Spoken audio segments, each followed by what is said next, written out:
ലോകം കാത്തിരിക്കുന്ന വാർത്തയിലേക്ക് 9 മാസമായി അന്താരാഷ്ട്ര ബഹിരാകാശ നിലയത്തിൽ കഴിയുന്ന സുനിത വില്യംസും ബുച്ച് വിൽമോറും ഭൂമിയിലേക്കുള്ള മടക്കയാത്ര തുടങ്ങിയിരിക്കുന്നു എന്നാണ് ലഭ്യമാവുന്ന വിവരം. ബഹിരാകാശ യാത്രികർ ഡ്രാഗൺ ഫ്രീഡം പേടകത്തിൽ പ്രവേശിച്ചു. അൺഡോക്കിംഗ് ഏതാണ്ട് പൂർത്തിയായിരിക്കുന്നു എന്നുള്ള വിവരങ്ങളാണ് നമുക്ക് ലഭ്യമാകുന്നത്. സൗമ്യ കൃഷ്ണ വിവരങ്ങളുമായി ചേരുന്നു. സൗമ്യ, പ്രതീക്ഷയുടെ ആദ്യ വാർത്ത. തീർച്ചയായും ഏറ്റവും ആദ്യഘട്ടം പ്രാരംഭഘട്ടമാണിത്. അൺഡോക്കിംഗ്, അതായത് ആദ്യം തന്നെ ഈ പേടകവും ബഹിരാകാശ നിലയം തമ്മിലുള്ള കവാടത്തിന്റെ വാതിലടച്ച ആ കവാടം അടച്ചതിന്റെ ഒരു വാർത്ത നമ്മൾ നൽകിയിരുന്നു. അതിനുശേഷം ഇപ്പോൾ അൺഡോക്കിംഗ് നടന്നുകൊണ്ടിരിക്കുകയാണ്. അൺഡോക്കിംഗ് എന്ന് പറഞ്ഞാൽ ഈ ബഹിരാകാശ നിലയത്തിൽ നിന്നും ഈ പേടകം വേർപെട്ട് യാത്ര തിരിക്കുന്ന ഒരു ഘട്ടത്തിനെയാണ് പറയുന്നത്. അപ്പോൾ ആ യാത്ര തുടങ്ങുകയാണ്. ഏകദേശം 18 മണിക്കൂറിലധികം നീണ്ടു നിൽക്കുന്ന യാത്രയാണെന്നാണ് മനസ്സിലാക്കുന്നത്. നാളെ 3:30 കൂടി, നാളെ പുലർച്ചെ 3:30 കൂടി സ്പ്ലാഷ് ഡൗൺ എന്നാണ്. ഓരോ നിമിഷവും പ്പെട്ടതാണ്. ഇനിയുള്ള ഓരോ നിമിഷവും എല്ലാവരും ആകാംക്ഷയോടെ പ്രതീക്ഷയോടെ കാത്തിരിക്കുകയാണ്. വലിയ നിർണായകമായ പഠനങ്ങൾക്കാണ് ഈ കാലയളവിൽ 287 ദിവസം ഈ ബഹിരാകാശത്ത് തുടർന്ന ദിവസങ്ങളിൽ അത്രയും സുനിത വില്യംസും അതുപോലെ തന്നെ കൂടെ ഉണ്ടായിരുന്നവരും നടത്തിയത് എന്നുള്ളത് കൂടി ഏറ്റവും പ്രധാനപ്പെട്ട കാര്യമാണ്. കാരണം അവിടെ ഉണ്ടായിരുന്ന ഓരോ ദിവസവും ഓരോ മണിക്കൂറും അവർ ഏറ്റവും ഗുണകരമായ രീതിയിൽ ഫലപ്രദമായ രീതിയിൽ ഉപയോഗിച്ചു. ഓരോ ഗവേഷണത്തിന് വേണ്ടി, അതായത് സൂക്ഷ്മാണുക്കൾ, ബഹിരാകാശത്തെ സൂക്ഷ്മാണുക്കളുടെ സാന്നിധ്യം അല്ലെങ്കിൽ ആ തരത്തിലുള്ള വളർച്ചയ്ക്ക്, മനുഷ്യന്റെ ബഹിരാകാശത്തെത്തുമ്പോൾ വരുന്ന മാറ്റങ്ങളെക്കുറിച്ച് സ്പേസ് വോക്ക് ഉൾപ്പെടെയുള്ള കാര്യങ്ങൾ നടത്തി 5 മിനിറ്റിലേറെ സമയം സ്പേസ് വോക്ക് നടത്തി അത്തരം ഒരു റെക്കോർഡ് കൂടി സുനിത വില്യംസ് സൃഷ്ടിച്ചു. ആ തരത്തിൽ മനുഷ്യനും ബഹിരാകാശത്തെ മനുഷ്യനും തമ്മിലുള്ള ഇടപെടലുകളെ കുറിച്ചുള്ള ദീർഘമായ പഠനത്തിന് കൂടി വിധേയമായിരിക്കുകയാണ് സുനിത വില്യംസ്. ആ രണ്ടാമത്തെ ഇന്ത്യൻ വംശജയാണ്, ഈ നാസ തെരഞ്ഞെടുക്കുന്ന രണ്ടാമത്തെ ഇന്ത്യൻ വംശജയാണ് സുനിത വില്യംസ്. ബഹിരാകാശ ദൗത്യത്തിന് വേണ്ടി നേരത്തെ കൽപ്പന ചൗളയാണ് ഒരാൾ. അപ്പോൾ ആ തരത്തിൽ ഇന്ത്യക്കാർക്ക് കൂടി, അല്ലെങ്കിൽ ഇന്ത്യൻ വംശജ എന്ന രീതിയിൽ കൂടി അഭിമാനിക്കാവുന്ന, ഒരു സ്ത്രീ എന്ന രീതിയിൽ അഭിമാനിക്കാവുന്ന ഒരു നേട്ടം തന്നെയാണ്. ഈ 287 ദിവസവും അവിടെ ഏറ്റവും പ്രത്യാശയോടുകൂടി അതിനെ ഏറ്റവും പോസിറ്റീവായി കണ്ട് തരണം ചെയ്തു എന്നുള്ളതാണ്. എന്തായാലും ഈ അൺഡോക്കിംഗ് ദൗത്യം, ഈ അൺഡോക്കിങ്ങിന്റെ ഘട്ടം ഏകദേശം തുടങ്ങിയിരിക്കുകയാണ്. ഇനി ഈ അതിവേഗത്തിൽ നമുക്ക് സങ്കല്പിക്കാൻ പോലും പറ്റുന്നതിനും ഏറ്റവും വേഗത്തിലായിരിക്കും ഈ പേടകം സഞ്ചരിക്കുക. അങ്ങനെ സഞ്ചരിച്ച് പിന്നീട് പാരഷൂട്ടുകൾ വിടരുന്ന ഘട്ടത്തിലായിരിക്കും ഇതിന്റെ വേഗത സാധാരണഗതിയിലേക്ക് എത്തുക. പിന്നീട് ഈ കടലിൽ പതിക്കും. ഫ്ലോറിഡയിലെ ഈ അറ്റ്ലാന്റിക് സമുദ്രത്തിലോ അല്ലെങ്കിൽ മെക്സിക്കൻ ഉൾക്കടലിലോ ആയിരിക്കും പതിക്കുക എന്നാണ് മനസ്സിലാക്കുന്നത്. ഈ പേടകം ഈ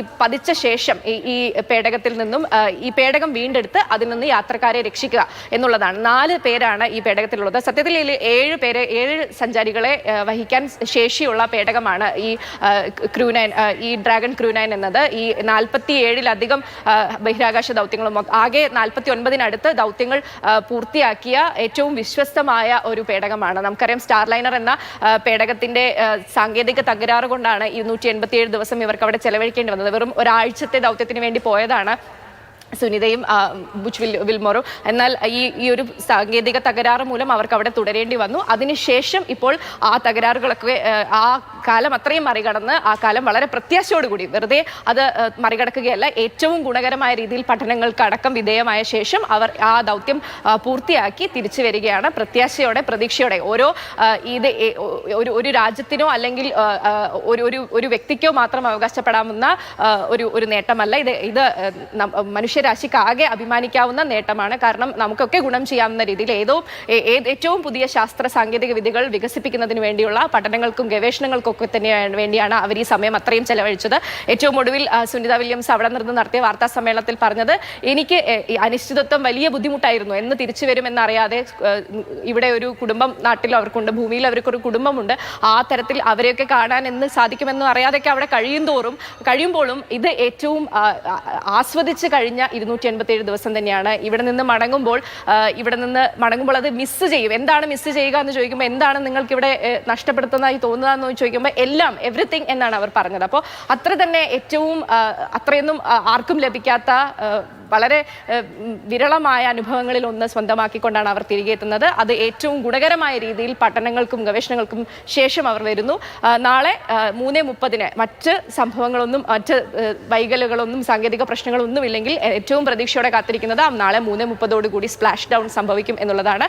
ഈ മെക്സിക്കൻ ഉൾക്കടലിലോ അല്ലെങ്കിൽ അറ്റ്ലാന്റിക് സമുദ്രത്തിലോ ഈ പേടകം വന്ന് പതിക്കും. ആ പതിച്ച ശേഷം പേടകം വീണ്ടെടുത്ത് ഈ യാത്രികരെ രക്ഷിക്കുക എന്നുള്ളതാണ് മുന്നിലുള്ള ദൗത്യം. തീർച്ചയായും ലോകം മുഴുവൻ കാത്തിരിക്കുകയാണ്. ആ സന്തോഷകരമായ വാർത്ത നാളെ പുലർച്ചയോടുകൂടിയാണ് എത്തുക. സുനിത 17 മണിക്കൂറാണ് ഭൂമിയിലേക്കുള്ള ഈ യാത്രയ്ക്കായി എടുക്കുക. 287 ദിവസങ്ങൾ പൂർത്തിയായുള്ള മടക്കുവരവാണ്. നേരത്തെ സൗമ്യ പറഞ്ഞതുപോലെ ഒരാഴ്ച എന്നുള്ളതായിരുന്നു അവർ വിചാരിക്കുന്നത്.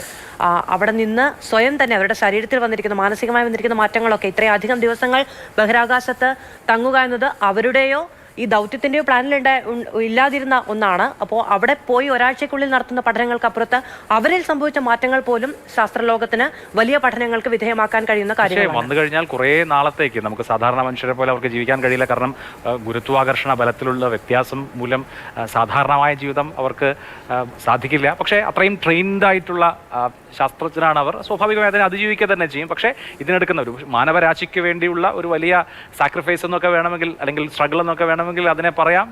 നമുക്കത് ആശ്വാസത്തോടു കൂടി സുനിത വില്യംസിൻ്റെയും ബുച്ച് വിൽമോറിൻ്റെയും മടങ്ങിവരവിനെ കാത്തിരിക്കുകയാണ്. ഇപ്പോൾ അതുമായി ബന്ധപ്പെട്ട കാര്യങ്ങളെല്ലാം പൂർത്തിയായിരിക്കുന്നു. ഇനി ഭൂമിയിലേക്ക് എത്തുക, ഭൂമി തൊടുക, മണ്ണിൽ ചവിട്ടുക എന്നുള്ളതാണ്. സൗമ്യ നമ്മളോടൊപ്പം തുടരുന്നുണ്ട്. സൗമ്യ, 2013 ഗ്രാവിറ്റി സിനിമ ലോകം മുഴുവനും ചർച്ച ചെയ്യപ്പെട്ട ഒന്നാണ്. ആ സിനിമയുടെ ക്ലൈമാക്സിലേക്ക് വരുമ്പോൾ നമുക്കറിയാം, അതിലെ നായിക ഭൂമിയിലേക്ക് കാലൂന്നുന്ന ഒരു നിമിഷം എന്ന് പറയുന്നത് ഒരു വലിയ വീണ്ടെടുപ്പിൻ്റെതായിരുന്നു. നമുക്ക് നേടിയെടുക്കാൻ ഒരുപാട് ലോകങ്ങളുണ്ട്. പക്ഷെ നമുക്ക് അടിസ്ഥാനമായി കാല് ചവിട്ടി നിൽക്കാൻ ഭൂമി മാത്രമേ ഉള്ളൂ എന്ന് പറയുന്ന ഒരു ആശ്രയത്വം കൂടിയാണ്. വലിയ നേട്ടങ്ങൾ സ്വന്തമാക്കി തന്നെയാണ് വരുന്നത്. അതിനെ ഇപ്പോൾ മിസ് ചെയ്യുന്ന പറയുമ്പോൾ എന്തൊക്കെ മിസ് ചെയ്യും എന്ന് ചോദിക്കുന്നുണ്ട്. വലിയ അനുഭവങ്ങളും പ്രതീക്ഷകളും അതിനോടൊപ്പം ഒരു വലിയ ആശങ്കയും മനസ്സിൽ പേർന്നുണ്ടായിരുന്നു നമ്മളെല്ലാവരും ഈ പറയുന്ന ദൗത്യ സംഘങ്ങൾക്കൊപ്പം തന്നെ. അതുകൊണ്ട് തന്നെ എത്രയേറെ പ്രതീക്ഷയോടെയാണ് നമ്മൾ അവരെ നോക്കിക്കാണുന്നത് എന്നുള്ളത് ഏറ്റവും പ്രധാനമാണ്. തീർച്ചയായും അത് 150ഓളം ശാസ്ത്ര സാങ്കേതിക പരീക്ഷണങ്ങൾക്കാണ് സുനിത വില്യംസ് നേരിട്ട് ബഹിരാകാശത്ത് നേതൃത്വം കൊടുത്തിട്ടുള്ളത്. അപ്പോൾ അതിൽ റോബോട്ടിക്സ് വരും, മെറ്റീരിയൽ സയൻസ് വരും, സൂക്ഷ്മാണുക്കളുടെ വളർച്ചയും സാന്നിധ്യവും വരും, ബഹിരാകാശത്ത് വെച്ച് മനുഷ്യനുണ്ടാകുന്ന മാറ്റങ്ങൾ വരും. അത്തരത്തിൽ വലിയ പഠനങ്ങൾക്ക് ശേഷമാണ് പല ദൗത്യങ്ങളിലായി, ഇത് ആദ്യത്തെ ദൗത്യമല്ല സുനിത ബഹിരാകാശത്തിൽ എത്തുന്നത്, ആ തരത്തിൽ പല ദൗത്യങ്ങളിലായി സുനിത നടത്തിയ പഠനങ്ങൾ അത്രയേറെയാണ്. മാത്രമല്ല 62 മണിക്കൂർ 6 മിനിറ്റാണ് ആകെ ഈ ദൗത്യങ്ങളിൽ ഉടനീളം പല ദൗത്യങ്ങളിലായി സുനിത സ്പേസ് വാക്ക് നടത്തി ചരിത്രം സൃഷ്ടിച്ചിട്ടുള്ളത്. ആ തരത്തിൽ വലിയ നേട്ടങ്ങൾ കൈവരിച്ചിട്ട് തന്നെയാണ് നമുക്കൊരു പക്ഷേ നമ്മുടെ അറിവിനോ നമ്മുടെ സങ്കല്പത്തിനോ അപ്പുറമുള്ള പഠനങ്ങളും പഠനത്തിന്റെ ആഘാതങ്ങളുമായിരിക്കും ഈ പഠനങ്ങൾക്കൊക്കെ ഉണ്ടാവുക. അതായത് ആ ഈ പഠനങ്ങളുടെ ഫലം എന്ന് പറയുന്നത് നമുക്കൊരു പക്ഷേ ഇപ്പോൾ സങ്കല്പിക്കാൻ കഴിയുന്നതിലും ഏറെ വലുതായിരിക്കും.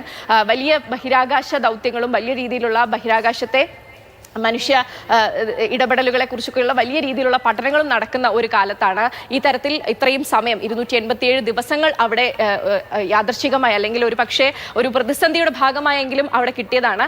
ആ കിട്ടിയ സമയം മുഴുവൻ ഇവർ രണ്ടുപേരും, ഇവരെ കൂടാതെ മറ്റ് 2 ശാസ്ത്രജ്ഞർ കൂടി ഉണ്ടെന്നാണ് മനസ്സിലാക്കുന്നത്. ഇവർ 4 ഈ സംഘങ്ങളെല്ലാം തന്നെ ഏറ്റവും വലിയ രീതിയിൽ ആ പഠനങ്ങൾ മുന്നോട്ട് കൊണ്ടുപോയി എന്നാണ് മനസ്സിലാക്കുന്നത്.